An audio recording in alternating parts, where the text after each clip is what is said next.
আসসালামু আলাইকুম। Ayesha kitchen and ব্লগে সবাইকে স্বাগতম জানাচ্ছি। কেমন আছেন সবাই? আমি আলহামদুলিল্লাহ অনেক ভালো আছি।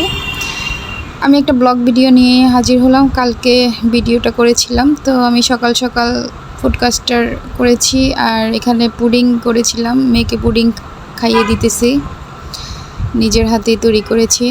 Milk pudding, caramel milk pudding আর কি। এটা খেতেই ভীষণ মজা, ঠান্ডা ঠান্ডা। আর সাথে আমি মিষ্টিও নিয়েছি, একটা মিষ্টিও মেয়েকে খাইয়ে দিলাম। নিজের হাতে বানিয়েছি মিষ্টিটা, ভীষণ মজাও হয়েছে খেতে, দোকানের মতো হয়েছে, পারফেক্ট। তো তারপর দুপুরবেলা এই গরমে তো কিছু খাইতে ভালো লাগে না, তো এই দুপুরবেলা ডাল আর মাছ ভাজা, শুকনো মরিচ খেতে খুব ভালো লাগে। তো আমি দুপুরবেলা ডাল ভাত খেয়ে নিলাম আর কি। অনেক গরম পড়ছে, গরমে কিছুই ভালো লাগে না খেতে। তো আমার ভিডিওটি যদি ইউটিউব থেকে দেখে থাকেন, আমার চ্যানেলটি সাবস্ক্রাইব করে দিবেন আর ফুল ভিডিও দেখবেন। আর সন্ধ্যার দিকে একটু বাহিরে ঘুরতে গিয়েছিলাম, তো ভিডিওটা অন করে রেখেছি। কখন যে স্টপ হয়ে গেল, সবার সাথে শেয়ার করতে চাইছিলাম, তো পুরোটা শেয়ার করতে পারলাম না। যাই হোক, যতটুকু পারছি ততটুকু শেয়ার করছি। তারপর দেখি যে ক্যামেরার অন হয় নাই, স্টপ হয়ে গেছে। তো কিছু কেনাকাটা করলাম।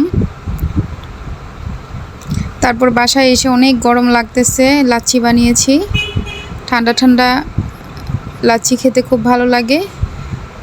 তো ছেলে মেয়ে আমার জন্য লাচ্ছি বানিয়ে নিলাম, 3 গ্লাস খেয়ে নিলাম, খুব ভালো লাগলো।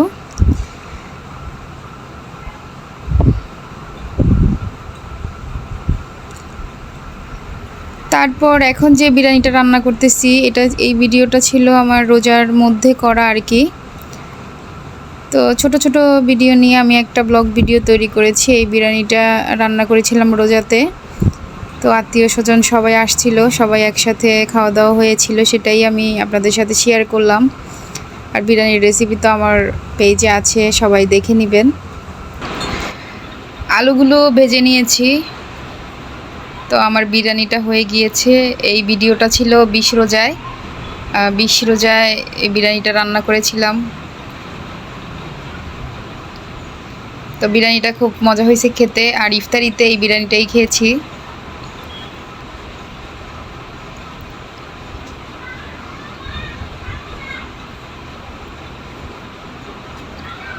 সবাই ফুল ভিডিওটা দেখবেন, লাইক কমেন্ট শেয়ার করে পাশে থাকবেন।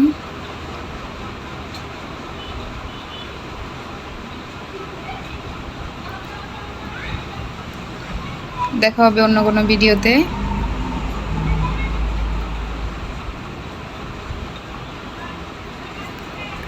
আল্লাহ হাফেজ।